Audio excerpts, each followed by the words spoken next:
আসসালামু আলাইকুম রহমতুল্লাহ। আমি সার্ভিস টেকনিশিয়ান আব্দুল মোতালিব। আপনারা দেখতেই পাচ্ছেন নিসান এক্সেল হাইব্রিড নিয়ে আমি কাজ করতেছি।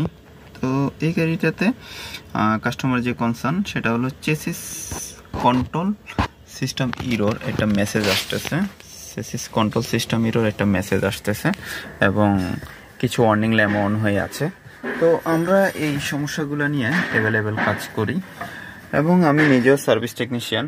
আমি নিশান প্যাসিফিক মোটরসেরও সার্ভিস টেকনিশিয়ান ছিলাম, লং টাইম কাজ করেছি। এখন পার্সোনালি সার্ভিস সেন্টার দিয়েছি, হাইব্রিড নন হাইব্রিডের উপরও ট্রেনিং করেছি।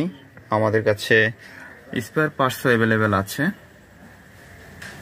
আমরা গাড়িটা ডায়াগনোসিস করেছি U1000 ক্যান কমিউনিকেশন একটা কোড আছে, তারপরে P31FE এই কোডটা আছে।